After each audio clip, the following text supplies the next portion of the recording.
And I don't have to say a lot because of who you are, I don't need to say a lot. But this place is called Yad. I'm going to put my glasses on, excuse me, won't you? Because I'm just facing this up. This place is called Yad Vashem. And Yad means a place, and Shem means a name. These people were obliterated from the face of this earth, and we need to give them a name. And that's what this place does. It gives those people a place and a name because they have no grave. This is, as it were, their symbolic grave. Where we're going to have the ceremony, those ashes that are under that stone that were taken from the ovens, that is a symbolic grave because these people were just obliterated. They have no memorial except the memorial that we give them. And I know it's hard and it's distressing, but we have to witness their suffering. I make myself look because I say to myself, they went through that, they suffered that, and I have to be witness to what they did. And it's a law in this country that we remember. There is actually a Yad Vashem law in 1953 that it is legally required of us in this country to remember. And this place is not just a memorial, it is a huge academic institution. These are the greatest archives in the world on Holocaust.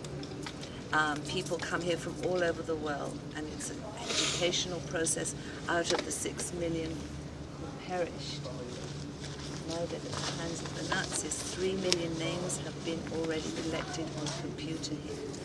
And that is, you'll see at the end, when you get to the end, you get to the hall of names. And that is where it's like a paper grave, if you like. There are shelves all around, and there's space on the shelves for the names we don't know yet, the stories we don't know yet. There are folders, and each page of testimonial has been given by a family who lost somebody in the Holocaust. And you can go there. I'm going to go today while you're busy. An Australian group wanted me to look up a name, not of somebody who was murdered, but of a righteous Gentile. Because there were righteous Gentiles who upheld the name of humanity in all this black darkness. And they are remembered with trees that are planted, you'll see, with the names by them. Oskar Schindler's tree is just here on the right. Do you remember, Joshua, I pointed out Oskar Schindler's name? He's buried on Mount Zion, in that grave, in that Roman Catholic cemetery. That's why it had his name there. At the end of the film, you see Oskar Schindler's grave. So we remember those who perished, and we remember those who held up the light of humanity through all this darkness. And recently I came across this phrase from Primo Levi. If you ever read Primo Levi, he was an Italian philosopher and writer, committed suicide after the Holocaust because the memory was too devastating. And I found this because it talks about having a name. You know, the people who perished, the one thing they said, said, if you get out, tell them that I was here. Tell them what happened. Tell them about me. You know, the world has to know. Then for the first time, writes Primo Levi, we became aware that our language lacks words to express this offense, the demolition of a man. We had reached the bottom. It is not possible to sink lower than this. Nothing belongs to us anymore. They have taken away our clothes, our shoes, even our hair. They will even take away our name. Because when you denude somebody of everything, in normal circumstances they have a name. But this is the world gone crazy, gone upside down. People were branded like cattle, so they didn't even have a name anymore. So this is where we come face to face with the depths that a human being can reach. And we have to remember that these were human beings. These weren't devils. I mean, they had the devil within them. But you'll go through and you'll see pictures of the men who sat round at Wannsee planning the final solution. I mean, we're talking about mass genocide. We're talking about removing Jews from the face of the earth, down to the last one. There was going to be a museum to the extinct Jewish race. That's what they were planning. we're talking about removing every single one. Because, well, they weren't human, they were Untermenschen, they were subhuman.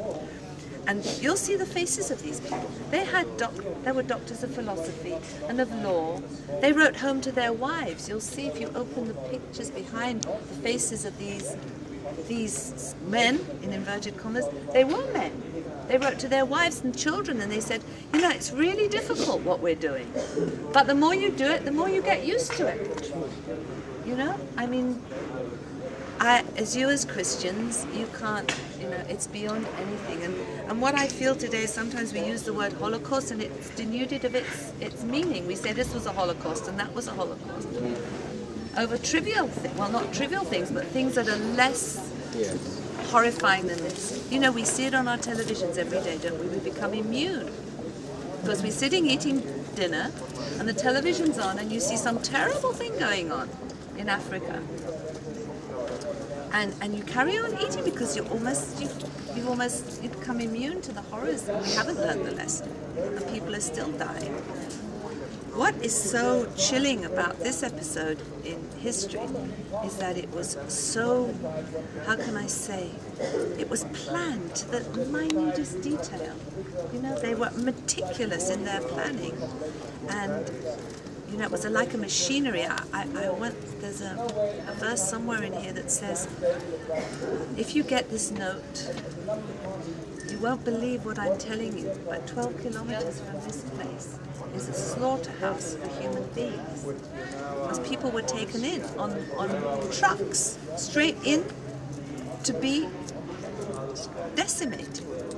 Just like animals are taken to the slaughter. Maybe we should all be vegetarians. Because, you know, this is what happened. People were taken off the trains. The trains went in, straight into the gas chambers. And they prided themselves on how many, 25,000 could go into one gas chamber at a time. So this is mass slaughter. And it's evil, evil. And we come here today to say this will never, never, never, ever happen again. And this is a brand new museum. It was a sensation. It's been open a year, and where are we now? A year and a few months. It is a triangular prism that cuts through the mountain. And I want to tell you how to tackle seeing this museum, because you could spend days here, not a few hours. And Pastor Jim, because he is who he is, knows that you need time here. Knows that it's not going to be an hour and that's it. So you still need to judge your time. These little booklets will help you. I suggest you read them and absorb the idea of the museum. It begins at that end, and it's a long prism, and you zigzag through it.